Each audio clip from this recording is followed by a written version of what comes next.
interested in our new mural? Yay! Please welcome to our mural kickoff with the Artist Talk event. We are so thrilled and excited for another historical mural in Dansville. This mural that she's doing is very unique because this is the site, the original site, that Dr. James Caleb Jackson and Harriet Austin erected a building with offices, shipping, and baking facilities for Granula. For those of you that don't know me, I'm Julie Acom. I am chairman of the Dansville Artworks Mural Committee, and at this time I would like to have my team introduce themselves. It takes us 2 years to get a mural going, and without this wonderful group of people, it wouldn't happen. Lori Welch, Salon Ferraro, Jennifer Luce, Sunny Albert, Susan DeMuth, Donna Nagel.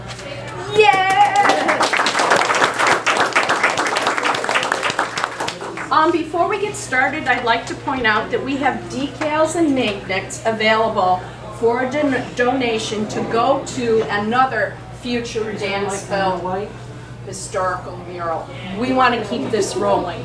We have more buildings that are interested in having a mural on them. So we're going to keep chugging along as long as we have the funding and everybody interested in having this being created in Dansville. I would like to thank Caleb Miller for videotaping this event for us today, the Sunrise for hosting us here, GVCA for our grant that we received from Arts Unite, and we had quite a few private donors. Without them, this could never happen. So thank you all. Our program tonight will start with Jane Oakes, our historian extraordinaire, giving you a brief introduction about the history of Granula. Thank you. You see, when I go out and talk about this product, how do you think most people who are not familiar with it from the Dansville, how do you think they pronounce it? Granola or granula or, you know, I just no. But we know that Dr. Jackson named it Granula.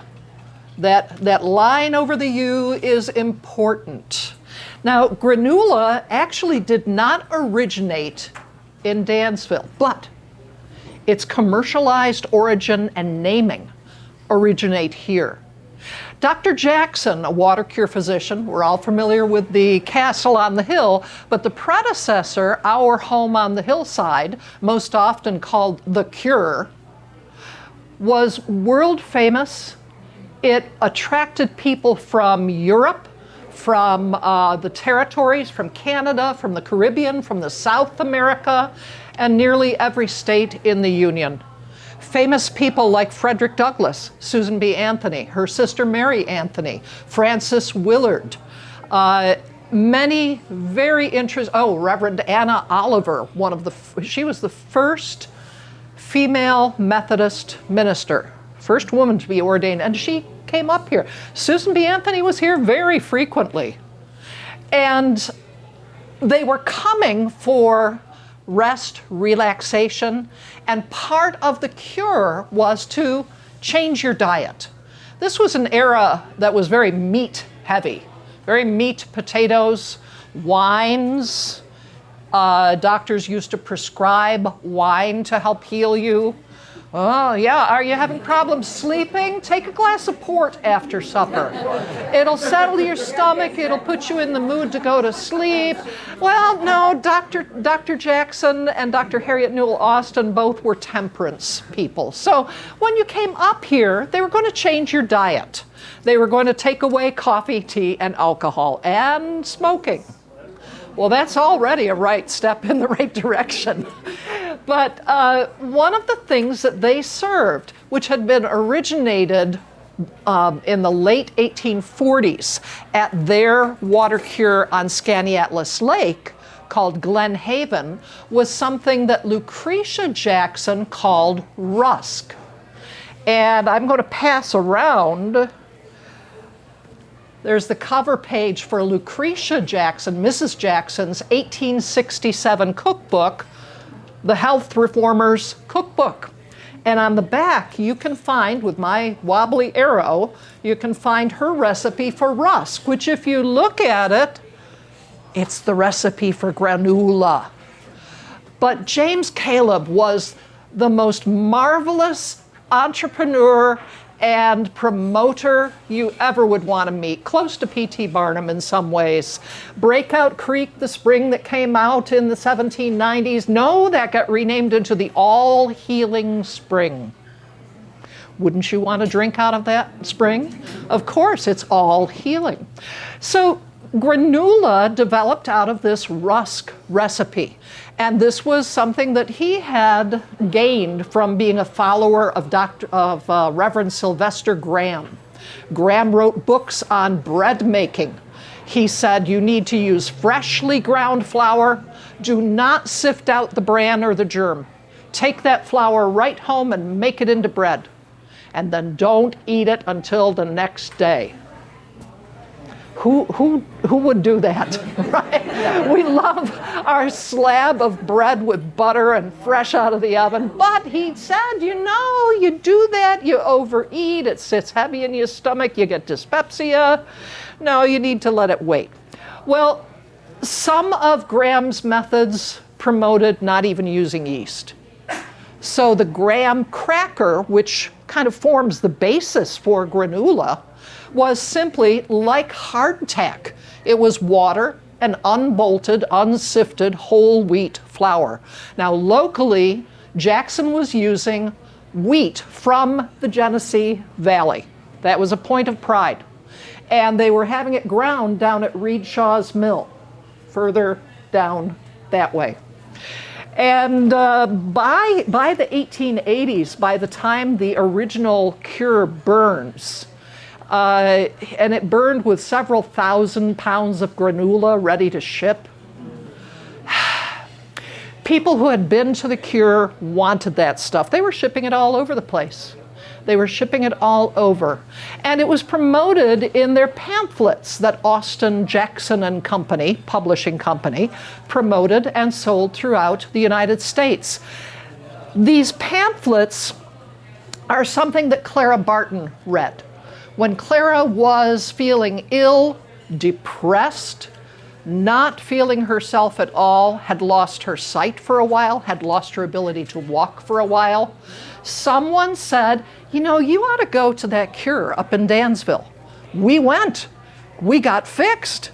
And so she, as she said in her diaries, she said, I wrote away for every bit of literature they had.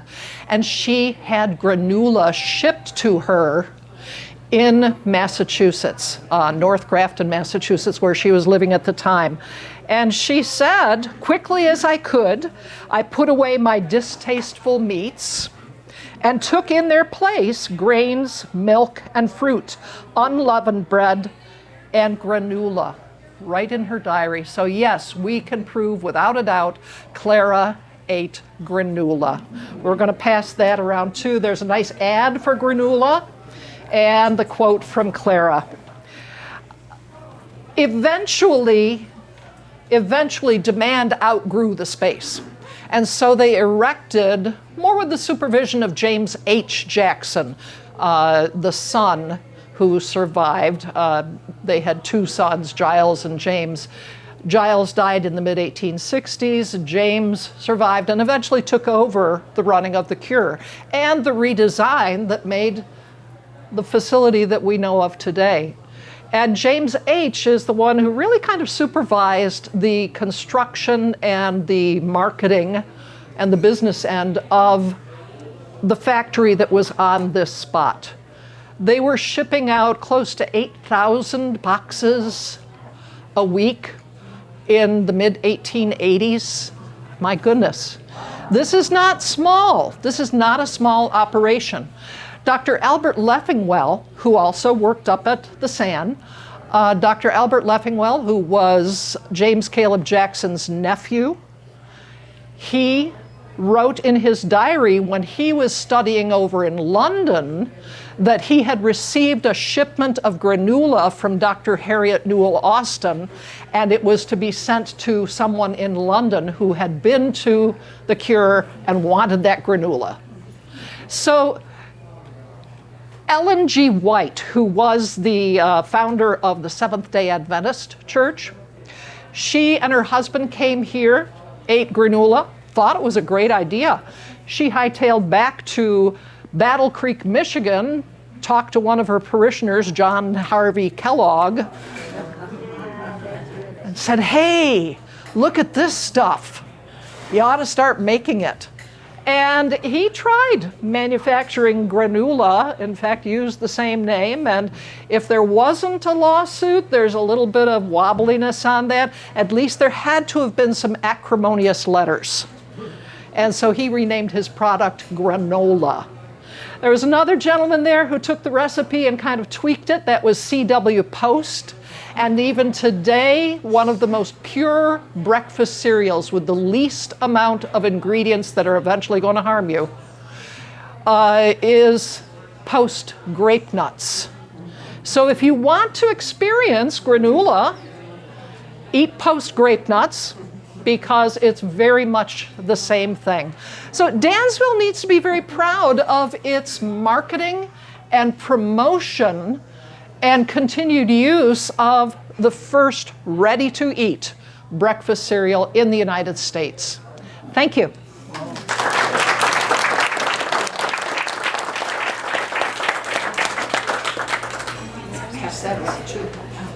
Okay, so we are so excited and so very proud to welcome the most talented, creative, and awesome muralist from Rochester, Josi.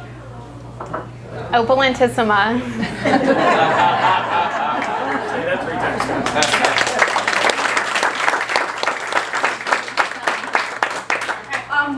What she's going to do is she will tell you a little about her experience being a muralist, and then why she applied, because we had quite a few different artists apply to do a mural for us, and then we're opening it up for you to ask her questions.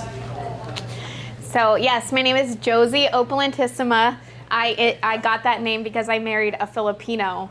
So originally I started out with a very easy last name, Martin, but you know, it changed. So, but I have been an artist all my life, and I love to create, but I got into creating murals kind of on a whim. My brother wanted to open a business, and the idea was maybe I would paint some murals for him. And I was like, well, I don't know how to paint murals, so I need to learn how to paint murals. So I started studying, and couldn't wait to get my hands on some walls. And a couple years later, here we are, and I'm painting 1,000 square feet walls. So I applied for this particular project because in a mural Facebook group, someone said, "Hey, New York artists, here's an opportunity." And I was like, oh, Dansville. I think I tried to go to a hot air balloon festival there once, but it got canceled, so I didn't make it. Anyway, so I read what you guys were read what they were looking for. They had a detailed explanation of this thing called granola, and I had never heard of the origins of it, but I quickly learned, and I put a design together and sent it to them, and they said, let's work together. And so that was about a year ago. Well, 10 months ago? Yeah. Murals are a very long process because you have a lot of intro work to build a design and refine the design. And so yeah, but it's been a privilege to work with the mural committee and to get to this point where we're doing the installation this week. And so if you step out, or many of you probably walked past, we've got some of it up, and over the next few days, hopefully the rest of the mural will come to life. So thank you guys for having me. Coming to a small town in Western New York has been quite a delight. I live up in Rochester.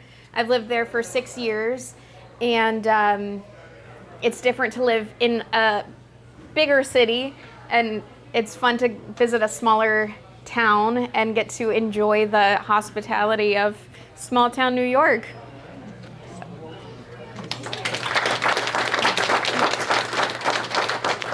I'm happy to answer any questions you guys have.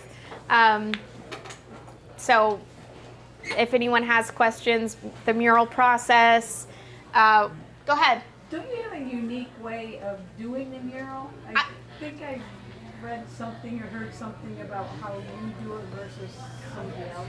Virtual reality, the question. Sure. Sherry asked if she has a unique way of doing the mural, which when we did the Clara Barton mural, they projected it from Lori's building on, and they drew it from there. Josi has a different system. So I started out doing the projector method, but you have to do it at night. You've got to keep adjusting the location of the projector. Over the last couple of years, the technology has advanced, and now we can use VR goggles or glasses, and I design the work and put it into a certain file that then can be loaded onto this device, and then I can scale it as big or as small as I need it to be, and I'm able to trace it onto the wall. I can see my hand through the goggle. It has like live cameras, so I can see what's happening in front of me, and the minute, or like as soon as I saw other muralists adopting this, I jumped on, and I haven't looked back. In fact, I gave my projector away. So I'm very, very dedicated to this new method of getting your murals on the wall. Thanks for asking. Thank you. Any more questions? Do you have any murals in Rochester? Yes. Okay, so she asked if I have any murals in Rochester.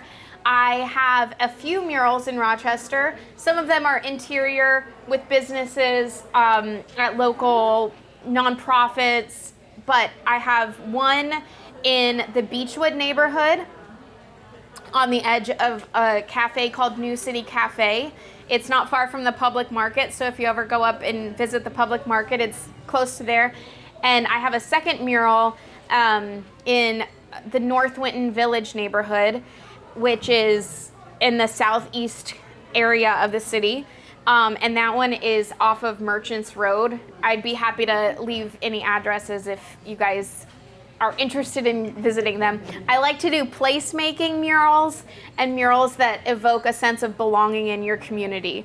So that was another reason why this was a fun one to create, because I was able to create a piece of history, or like to celebrate some history of Dansville in the murals that I've done in Rochester. I'm creating pieces that celebrate the location that people are in and wanting to bring joy all year long, because I do a lot of flowers in my work, typically. And then I have more coming to Rochester. I was Yes. just wondering, last mural you had numbers so that people could come and pick a number and paint. Are you doing it that way this year? So she asked if we're going to do a paint by number for the community paint. This mural is a very different design. If you see the design of the Granula packaging, there's patina on it. There's, it looks like a historical sign. So for this project, what we're going to be doing is kind of sponge painting in different areas to give it kind of an antiqued look. So instead of doing a paint by number, we're going to have a slightly different approach that gives a little bit more freedom to how you're going to help do the community aspect of it. Thanks for asking.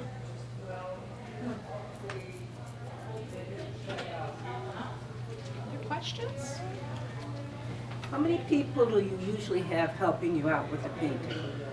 She asked how many people usually help me with a mural, and I do it myself. I don't usually have a team working with me. Sometimes for some of the projects, it has included some mentorship.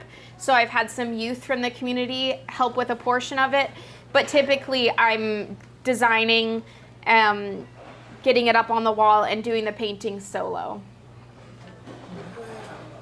How long does it usually take you, something this size? Okay, she asked, how long does it usually take to create, or to paint the mural itself? Typically, I do it in about, depending on the size, 4 to 6 days. But I'm working like 12-hour days to get it up. So, yeah.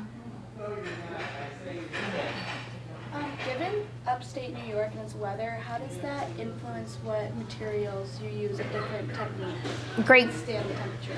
Great question. She's asking what kind of materials do we use to ensure the longevity of it in the wonderful weather of upstate New York. It's wonderful during the summer, at least. Anyway, I use exterior house paint, and on our homes, exterior house paint is designed to last for decades. And so we use exterior house paint that comes already with the UV protectants and stuff like that. So typically, we don't even use any sort of finish on it, like a clear coat, a sealer, because typically the sealer is going to degrade before the actual paint degrades. So in the mural community, we opt mostly to use exterior house paint.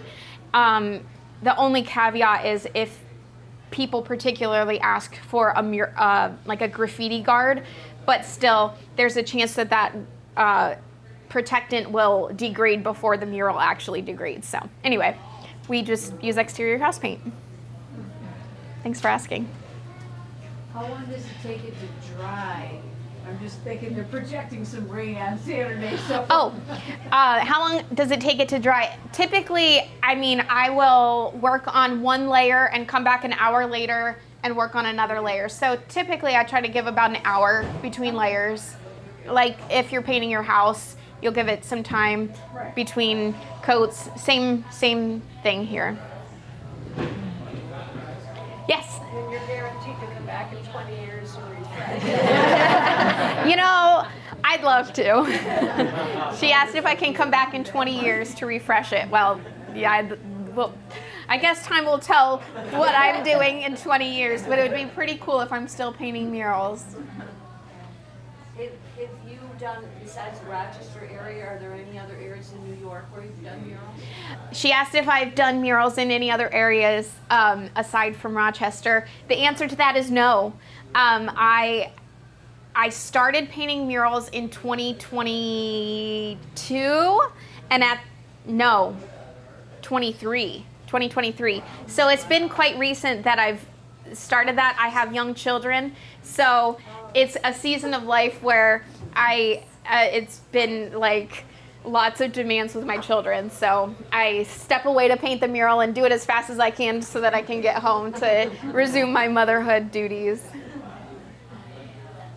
Have any that you've ever done been vandalized? Have any murals that I've done been vandalized? To this point, no.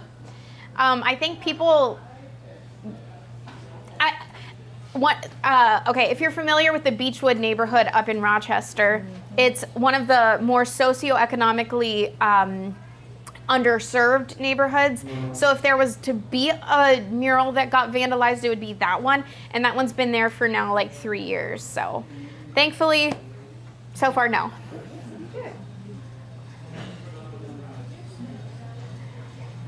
You must have done art before you started doing murals. I mean, you don't just wake up and go, I'm going to do murals and do it fabulously. What did you do prior?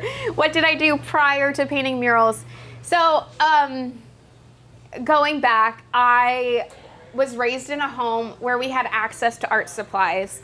And now that I'm an adult, I realize that's actually not normal.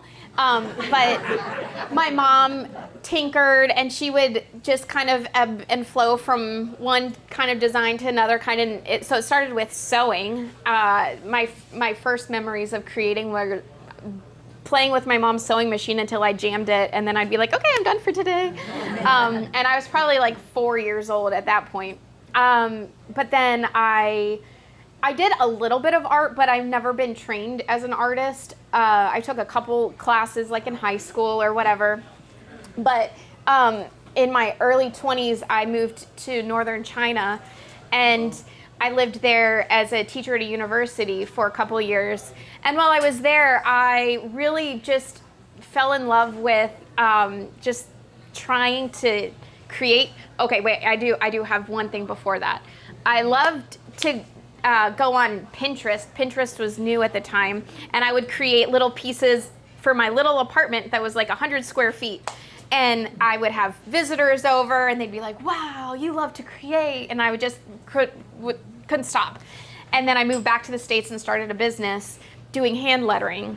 And that actually started back when I was 12. A lady in my church growing up developed arthritis, and she was really brokenhearted to lose the ability to hold the pens for calligraphy. And so she sat down and she wanted to pass on her art form to me.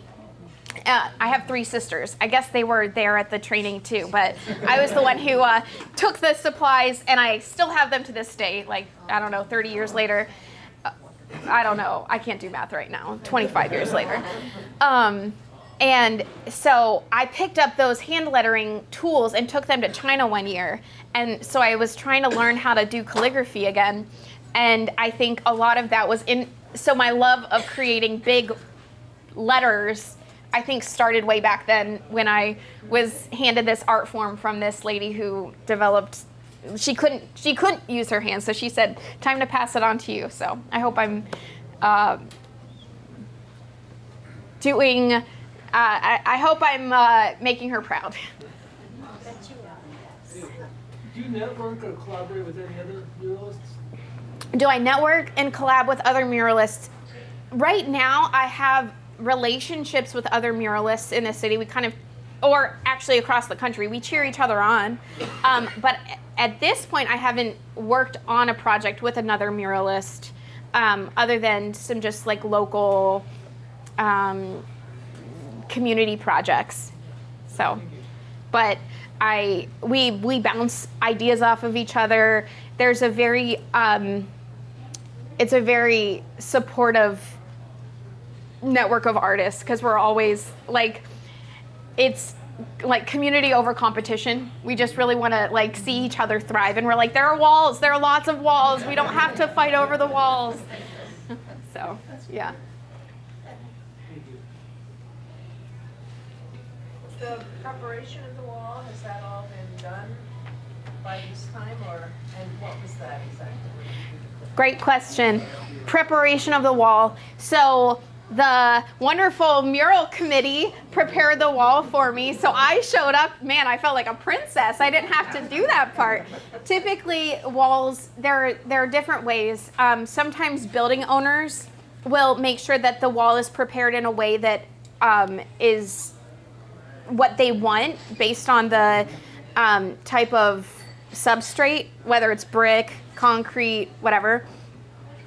A previous wall that I had, there was some cracking and some degrading with their brick, and I was like, I cannot do this mural if it's like this. So the building owner had to get that repointed, and then the whole face was painted with like a prime. But for this wall, you guys, they pressure washed it, they put a prime, a layer of paint down to get it all ready. So then I was able to come and just put the design on the wall and get going. That's so nice. Yeah. What do you anticipate being the most difficult part of this project? The most difficult part of the process is yesterday. It's getting the design onto the wall is the most challenging aspect of it, because you have to work on making sure your dimensions are accurate. I am working on some challenging elements that they're challenging my skill set in a good way. But I had to kind of on the fly readjust, like the area out there is kind of sloped, so the lift won't go as high as it should.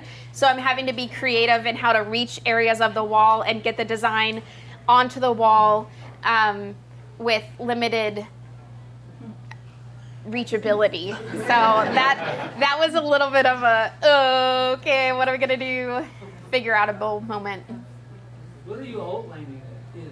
What medium? He asked, great question. He asked, what medium do I outline it with? There are several different things that you could use. You could use chalk. You could use like acrylic pens. Some people use Sharpie, but that's kind of frowned upon because of the way that the ink can bleed with the paint later. It kind of depends on the color of the wall. So sometimes I use whatever I can find in my pocket at the time. But now I know to load my pockets with these acrylic markers, and every time you learn more of what you need on your person. So now I carry a tool belt, and I got all my pockets ready to go. You have a big eraser? No, my eraser is paint. It's painting over whatever I mess up, yeah. And size-wise, how does this compare to other projects you've done? Size-wise, how does this compare to other projects? This is similar dimensions to my last mural that I did in a different way, like similar square footage. This mural is, I think, 15 feet high, something like that. The previous mural I did was 25 feet high, so I was working on a much higher wall and a little bit shorter. This one's like long, so this one had some new opportunities with design to kind of put several elements together since it's such a long wall. So they're both about 1,000 square feet, to give you an idea. So when you're at home and the room needs to be painted, who has to do that? When I'm at home and the room needs to be painted, it doesn't get painted. You know why? Because my husband and I can't decide on a color. So it just stays in the era of construction, goop on the wall, and fresh wood. We have friends over that are like, can I paint your wall for you? And we're like, I'd love for that to happen. I don't want to have to pick a color. So you were saying putting the design on the wall, you use those goggles. Yes. So how you're going to have reference points somehow. When you turn your head, how does it, so say you got a bird or your granola bag or whatever, you're looking straight ahead, you see it, and you're drawing this line. Well, once you move your head, doesn't that design move with you? That's a great question. He's asking about the placement of the image with the VR goggles. I use an app that has been developed for this particular thing. And so basically, I can take this wall and I can lock the image into that space.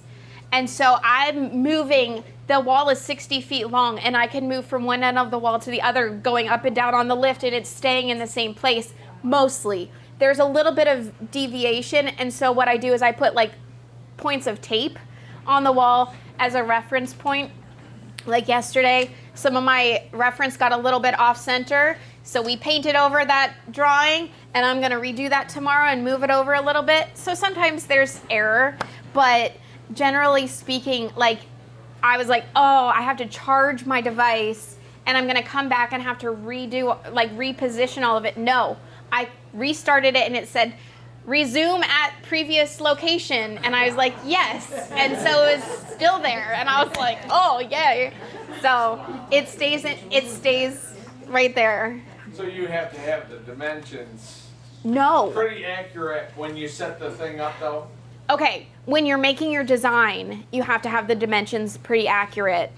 So if I'm working with like, say this one's 15 feet by 60 feet, I'm gonna make my file 15 inches by 60 inches so that I know that I have enough space to put all the elements in. Because I was wondering, okay, you got it set up for 40 by 20, and then when you finally get there, it's like a, oops, the front of the building is 20, but the way they made the wall, it's 15 in the back. You know, what do you do then? You know, You just, you are you have to be creative on the fly if you show up and the dimensions are a little different from your design, which happened yesterday. I was like, oh, I must have missed some of the proportions, and so I'm working on the fly, and it's all figure outable. Thank you. Yeah.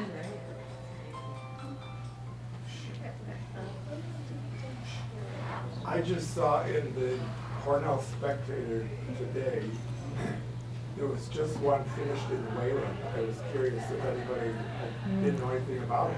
It was done July, not too long. Was it the one with a computer chair on it?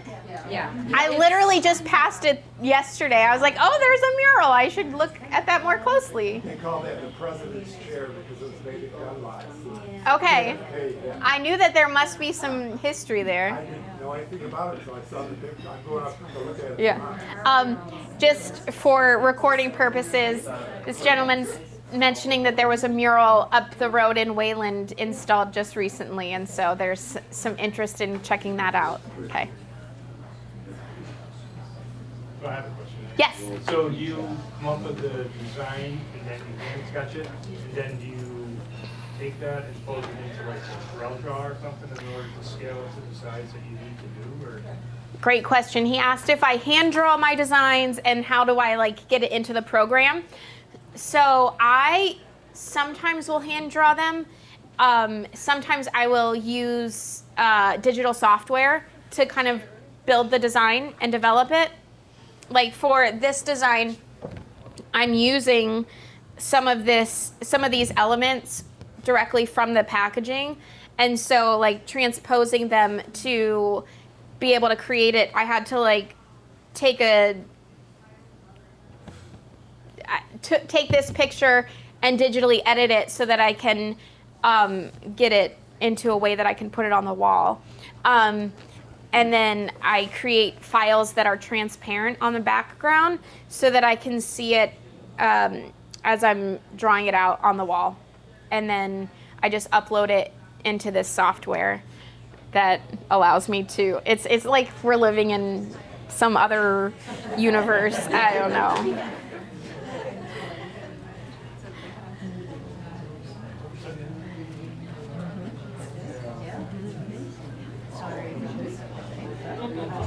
Well, I would like to thank Greg.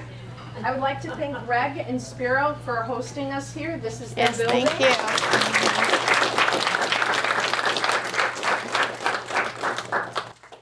Just on another note, we are looking forward to the community paint on Saturday, but it's going to depend on Mother Nature, both in rain and in smoke. So Salome will be putting it on Facebook if there's been a change or whatever. So please, look for that. We're hoping everything will cooperate, but we can't control Mother Nature. So thank you all for coming. Yes. So how do you do this? Do you just show up? Is that what happens? You just show up. Got it, okay.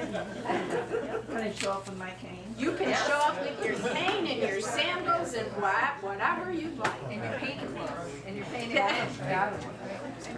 clothes. You won't get too messy. Well, thank you all for coming and being part of this one. Oh, yes. If anyone's interested in learning more about the community that was up on the hill, I'll be doing a talk at the town hall on August 6th for the Historical Society about Dr. Harriet Newell Austin. She was one of the first women in the U.S. to get a medical degree, and she worked up there, and she's the one who sent Granula across the ocean to a former patient. August 6th, where? At the town hall.